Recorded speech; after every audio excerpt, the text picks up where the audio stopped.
സുശീല ഇന്നലെ നിന്റെ വീട്ടിന് മുമ്പിൽ വലിയ കാറ് കണ്ടിനല്ലോ. നിങ്ങളെ മോൻ ഗൾഫിൽ നിന്ന് വന്നിട്ടുണ്ടാ? നിന്റെ മോൻ എന്തിനാ കൊണ്ടുവന്നീ? ഓളെ മോൻ കുപ്പിയും കൊണ്ടായിരിക്കും വന്നിട്ടുണ്ടായാലും.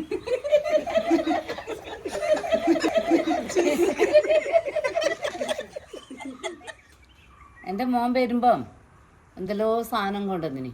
പിന്നെ ഒരു 10 പവന്റെ മാലയും കൊണ്ടുവന്നിനി. നിന്റെ മോൻ കയ്യും വീശിട്ടാന്നുള്ള വരുന്നുണ്ടായിനി.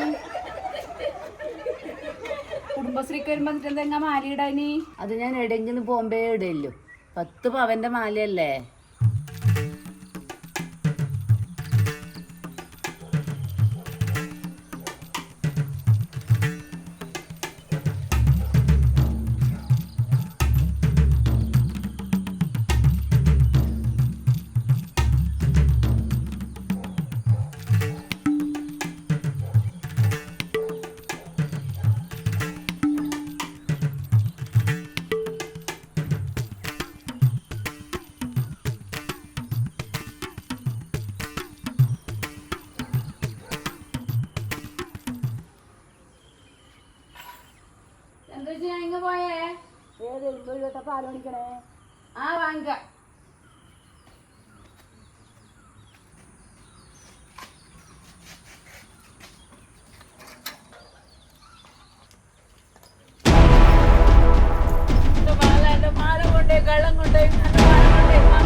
ആളെ തിരിയാത്ത രീതിയിൽ കട്ട് കറോ.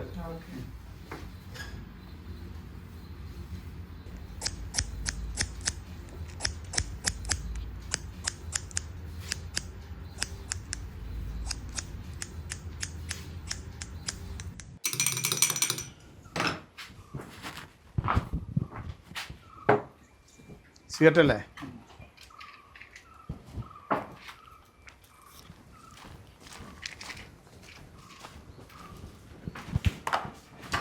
ഏട്ടാ ആ കട ഇപ്പം തുറക്കില്ലേ?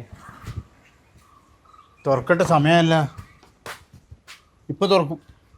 കയറിയിരിക്ക്. നല്ല ചൂടല്ലേ, ഒരു ജ്യൂസ് എടുക്കട്ടാ? 50 ഉറുപ്പ്യേ ഉള്ളൂ.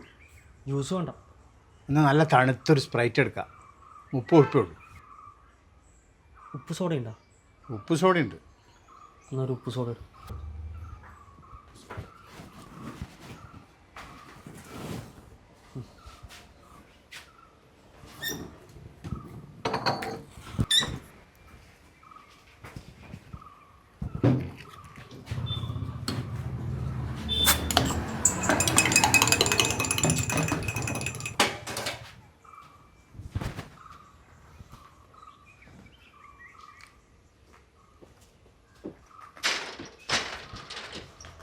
കട തുറന്നു എന്നാ തോന്നുന്നു.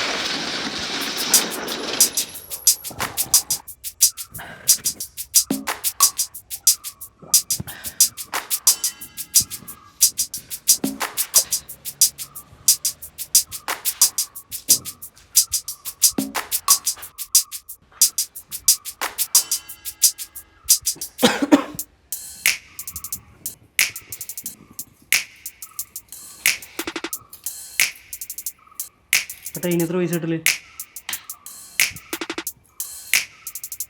ഇതെല്ലാം പൊട്ടിയിട്ടുണ്ടല്ലോ. പൈസ കുറച്ച് ടൈറ്റ് വന്നു. പിന്നെ വൈഫ് വീട്ടിൽ നിന്ന് വിൽക്കാനൊന്നും വിടുന്നില്ല. അന്നേരം കുറച്ച് പൊടിയും വലിയല്ലായി. അന്നേരം പൊട്ടിയാണ്. ഇത് എത്ര പവനാണ്? ഒരു 9 പവൻ ഉണ്ടാവും. ഒരു അരക്കഷ്ണം താഴെ പൊട്ടി കൊണ്ടി വന്നു. നീ ഇപ്പോൾ കോളനിയിൽ തന്നെയാ താമസം? എന്നാ അങ്ങനെ ഒരു വർത്താനം? അല്ല, കോളനി മൊത്തം അരിച്ചു വർക്കിയാലും 10 പവൻ കിട്ടൂല.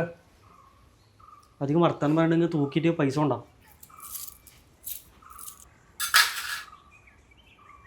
9 പവനുണ്ട്.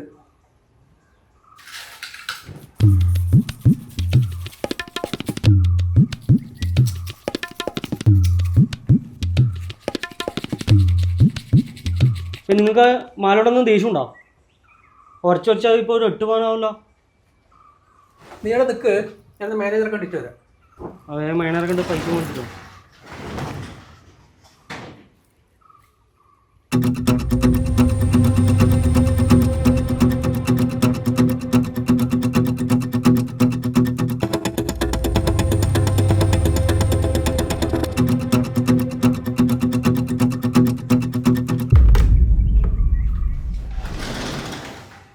ചേട്ടാ എന്തായി? നീ അവിടെ കുറച്ച് നിൽക്ക്, ക്യാഷ് ഇപ്പം റെഡിയാവും. ആ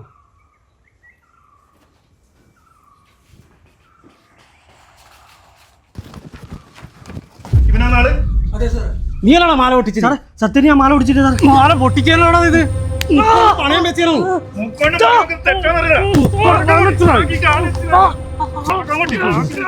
മുക്കൊണ്ട് പണയം വെക്കുന്നതാടാ. കാലത്തിന്റെ പേടുത്ത് മുക്കൊണ്ട് പണയം വെച്ചിട്ട് പൈസ ഒക്കെ നോക്കുന്നതിന് മാല കൊണ്ട് പണയം വെച്ചിട്ട്